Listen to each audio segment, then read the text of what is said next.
Hi, my name's Tiffany. I'm a 10-year firefighter from Prescott, Arizona.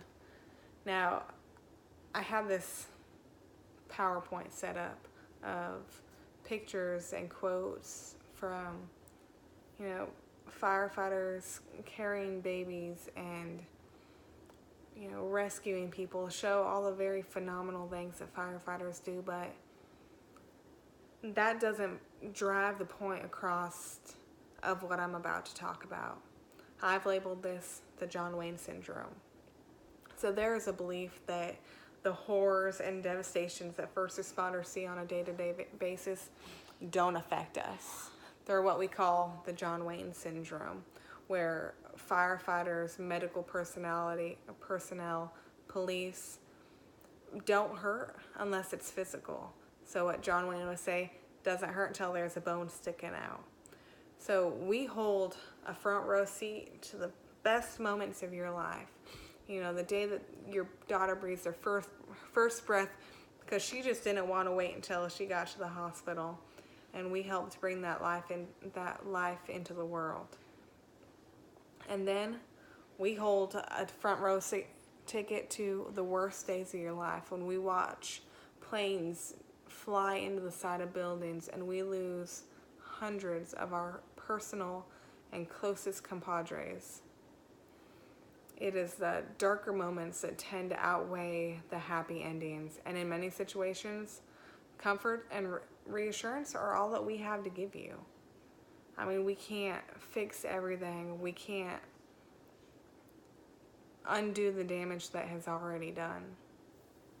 So a few years ago, my boyfriend, a fellow firefighter, answered a 911 call, a typical, what we would call a run-of-the-mill 911 call. A car accident on the side of the road. He's not at work at the time, but he's got his radio, he's got his personal vehicle, and he's right down the road from this accident.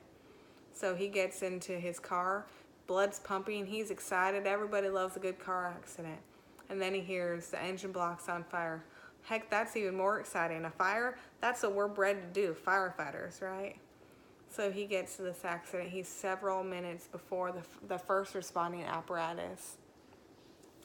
He pulls up to see a vehicle with severe damage, on fire, with 3 people trapped inside. So he works to get those doors pried open before that fire transitions into the compartment where the people are being held at. He can hear the screams inside, but it's smoky, it's thick, he can't get to them, he can't open the doors. Eventually, within just a few seconds of him working on those doors, the fire moves into the human compartment of the vehicle, and you can hear as those people slowly lose their lives inside of that vehicle. The fire engine shows up, he steps back, the flames are getting bigger, it's too hot for him to try to work. They douse the flames, they get the jaws of life, and they pull out the body of my boyfriend's best friend and his 2 very, very small children. Now, my boyfriend stood helplessly to the side while he watched his friend die in front of him. Now, my boyfriend is one of those old school firefighter type, the once upon a time rode in the back of a fire truck and wore shorts on scene of a call. I mean, that very typical type A personality where nothing can get to him ever. You never see him cry, you never show him any emotions. He's just a very type A personality. So times have changed in the way we respond to calls. We no longer get to ride on the back of trucks. We no longer get to wear shorts or respond in our personal vehicles. Yet times still haven't changed in regard to a firefighter's mental health. A few firefighters asked him, if he was okay, if he needed anything. But eventually the call became just another call for the firefighters. They didn't think about it much anymore. It was just another run-of-the-mill call for everybody else but my boyfriend, who was left to deal with the horrific mental trauma that came years and years later after running this call. Later he would learn that a fellow fighter knew he was okay, or knew he wasn't okay, and when he asked him if he was okay, and Brent said, yeah, I'm fine, he knew something was wrong, but there wasn't a culture back then for this guy to pursue trying to help Brent. So my boyfriend eventually became suicidal. He was married at the time and ended up having an affair. He lost his wife. He became mean and withdrawn. He was unable to hold on to relationships. And it wasn't until he decided to seek help from a counselor just a couple years ago that he found out that he had PTSD.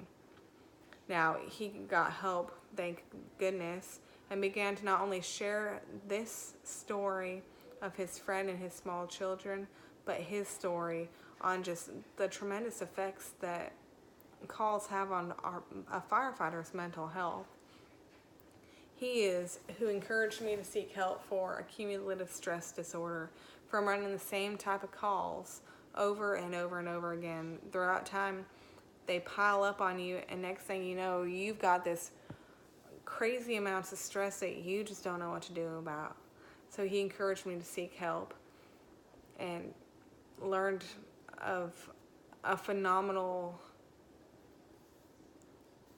process, if you will. We call it the psychological first aid.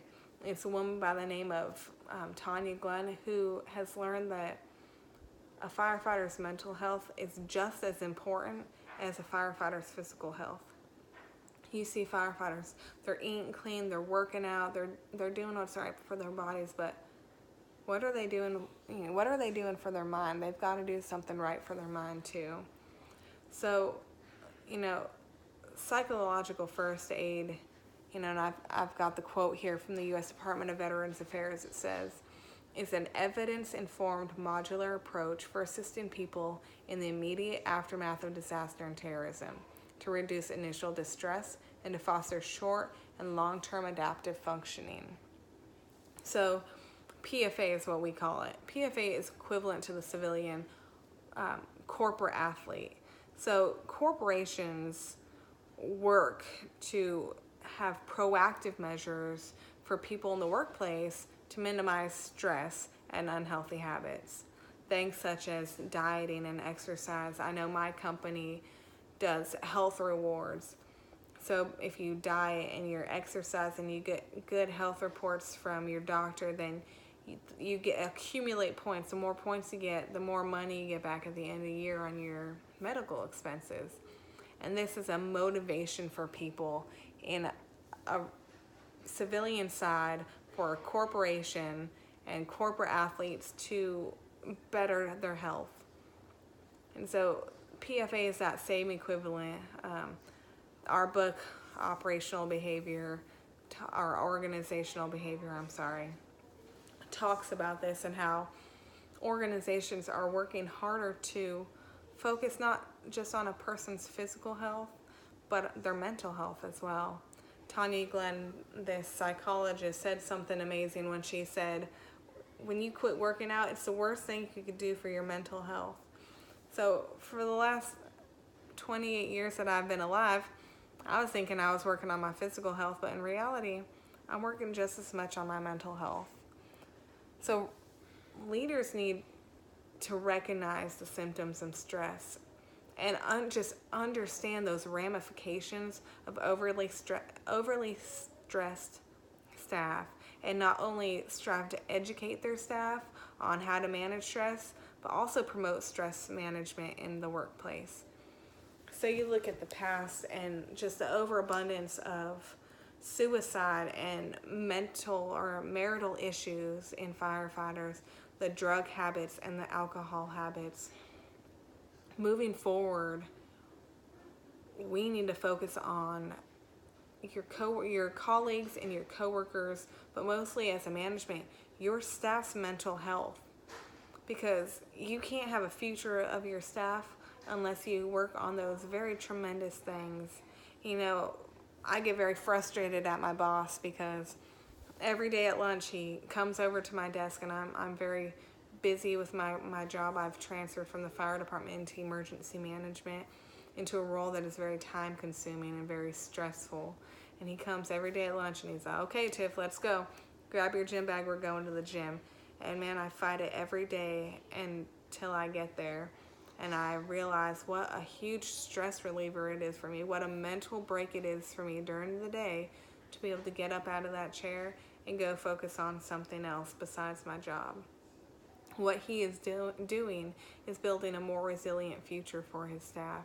And that is what I'm asking my corporate leaders to do today, is look at your staff and look at the stress that they exhibit on a day-to-day basis, and how can you change the stress level in your office. Even if it means taking a 10-minute break and sending everybody outside, bringing cookies in. We have a lady at work that brings ice cream in once a week just to eliminate or break away that stress. So what are you doing to work on the mental stability of your workers? That is what is so important. And it may not be working out for your organization. Maybe it's an extra break. Understand your staff. Get up, grab your colleagues or managers, grab your subordinates and do some yoga. Bring in some ice cream. Send everybody home on an early, random Friday afternoon. There are things that you can do to change the culture in your department.